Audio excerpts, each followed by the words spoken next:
if you guys actually didn't think I was going to start over again, you're wrong. Here it is. The Dark Tower. Dark Tower Series 1. Now, we just listened to The Little Sisters of Illyria, which stitches the very last book and this book together. So, once again, beginning of the year, Stephen King, The Dark Tower.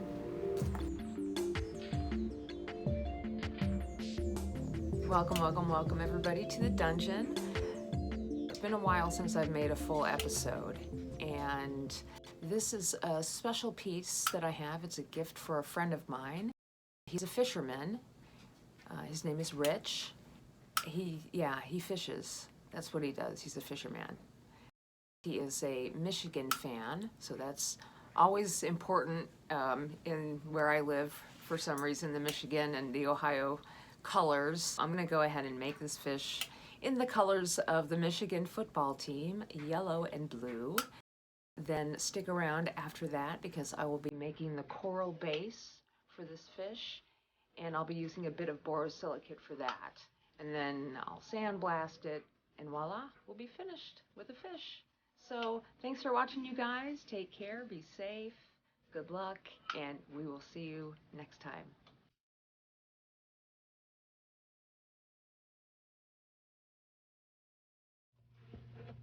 All right, so I have a opaque blue. It's like a light lapis blue. And I also have just a bright opaque yellow as well. And I'm going to start out with just the body of the fish. And because this fish is going across the mandrel, that's how we're going to treat it. We're going to work on it from two angles, back and front. But first I just want to make the center part of the body. I don't want to make it too big. And I'm going to add a little bit of blue to what I'm going to call the front part. We'll say the mouth. And then on top of that, let's add that really pretty yellow. And I'm going to heat this up just a little bit, and I'm going to create the mouth. And really all it is just a gentle heat and touching it with a slightly hot rod and lifting that little part up and out, or out and up. And then you have a little tiny snout for your fish. I just press it down right here, so when I make the connection to the second part, the tail part, it's easier to melt together. And that's what we're working on here, is just that tail part. I'm just going to keep adding and then flattening as I go, getting the color scheme that I want, which in this case is a stripe pattern. I'm just going to continue to flatten and add the colors back and forth until I have the length of tail that I'm looking for. And I do a little bit of quick turning to kind of pull that tail out using centrifugal force a little bit. But this is going to look really cool. I like the way that I'm building this up from side to side. I've never actually made a fish quite this way before. Usually I'm just pulling out the tail and the front from a larger pre-made wad of glass. But this was really cool to try this. All right, so we're getting close to adding on the fins.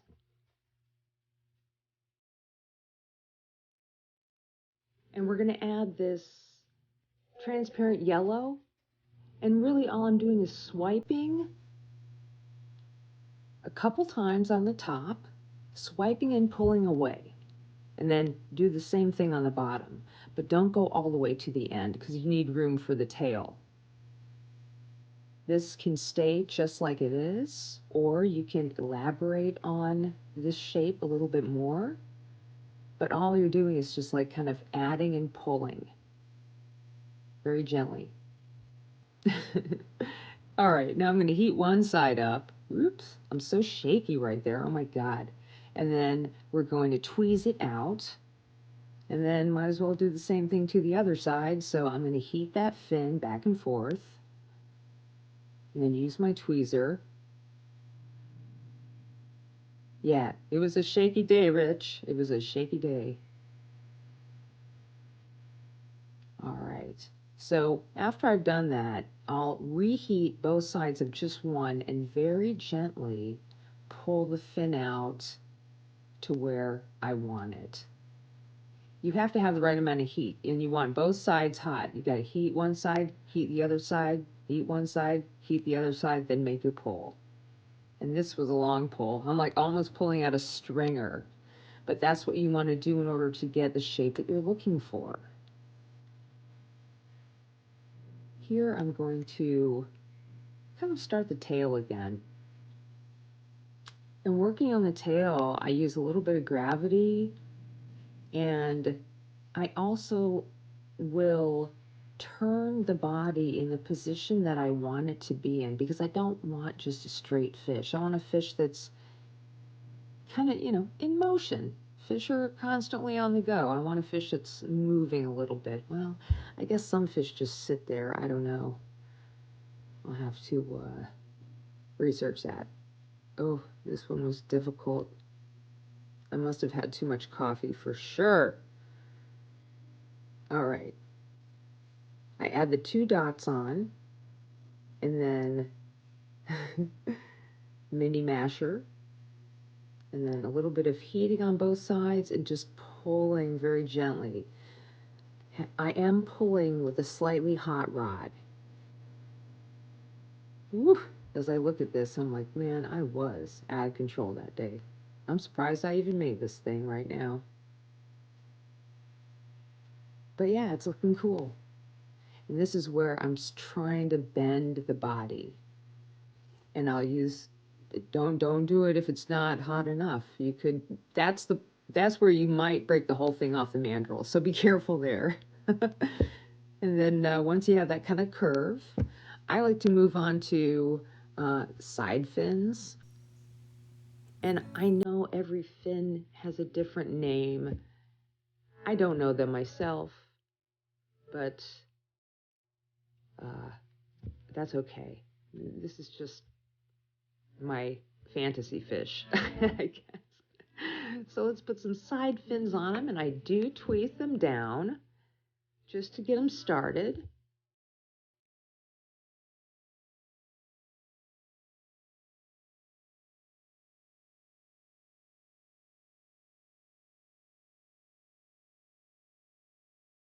These are some of the final fins. These 2 little guys right here. And I like to put these on because those little tiny fins actually help the bead itself to stand upright when you don't have a base for it. All right, time for some decor. Little dots here and there and everywhere. You know how I like to add the dots on all my stuff. But it really makes the detail, it just gives it that whimsical detail that I like. All right, time for the eyeballs. You can make a ton of different eyeballs. They could be marini eyes, they could be just black little tiny eyes, they could be eyes like this. These are going to be bulging eyes. I start out with the white. And you always have to remember to keep making that fish swim around in the heat the whole time so it remains warm and happy. And let's put these pupils on. Really tiny, little tiny pupils. And I want to flatten those down because it's quicker to flatten them down with a knife than it is just trying to heat it. And that, if you do that, you can mess up everything around it. So when you're building up a 3-dimensional shape like this, you have to be real careful on exactly where your things are being heated. Ooh, we're almost done with this fish. I think Rich is going to love it. It definitely has the Michigan colors. And now we're going to do some final pulling of these points that are at the end of all the fins. And of course, adding a couple more little dots here and there, like always. I felt the need to add some blue dots, so we're going to go ahead and do that. And then the very last thing I do is the mouth. That is when I put one little dot on the tip of the mouth color, and then I will add a nice large dot on the top.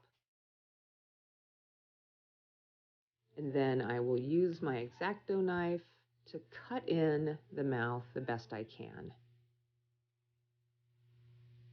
You may have to do this a couple times, but be careful, because the more times you try to cut that mouth in, the more times the face gets hot and again can destroy your features.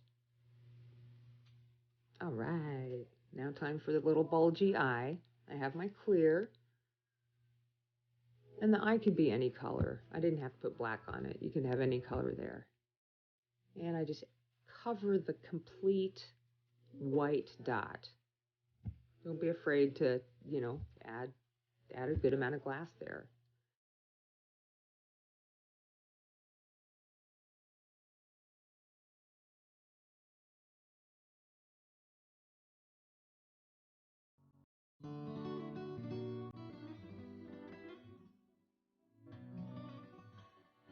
All right, so now we're finishing off this fish. I'm really liking the way it looks. And here's our little blue dots that I said we're going to add. And we are just about done with this fish. And now stay tuned, because the base is coming up next.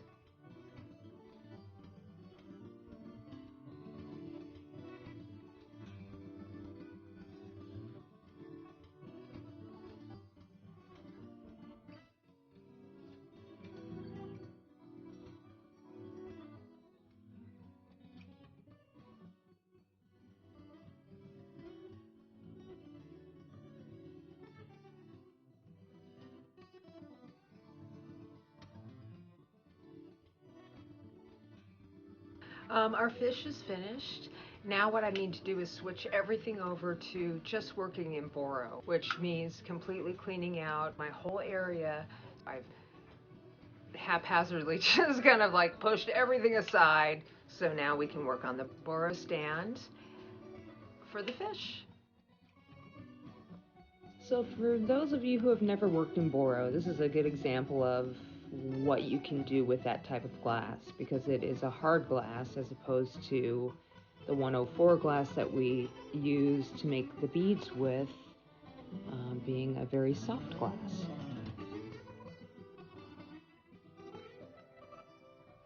I'm building up a big wad. I have my torch, I have both burners going, and my torch is on high, and I've made like a little base for the coral bits to go on. And watch how I work this out. The whole time I'm working with this material, the rod itself stays in the heat. And all I'm doing is pulling, and I'm pulling back and forth and pulling out at a very certain slow pace to make these shapes. As soon as the glass is out of the heat, it stiffens so fast. This one right here, this is like real time.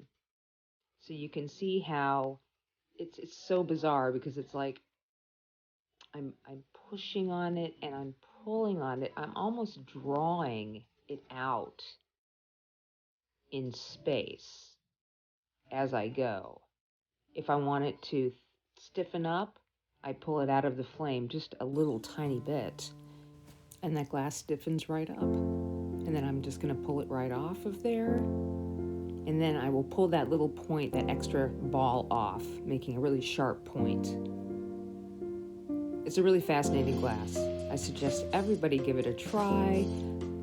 Again, you have to make sure that you are welding every bit on as you go, or it will break. This is like glass that needs to be welded. So then I give it a good punty on the tip, heat the bottom really well, and then I'm going to flatten it down. And I get real sloppy here because, again, I'm not a Boro person. So you'll see I do a little overheating. Actually, I think my torch was just too much at that point. That part broke off, so I grab it with a tool, and anyway, immediately it goes into the oven. Then I give it to Patrick to sandblast, and we have our little bit of coral. We'll talk more about Boro another time, but for now, thanks for watching, guys.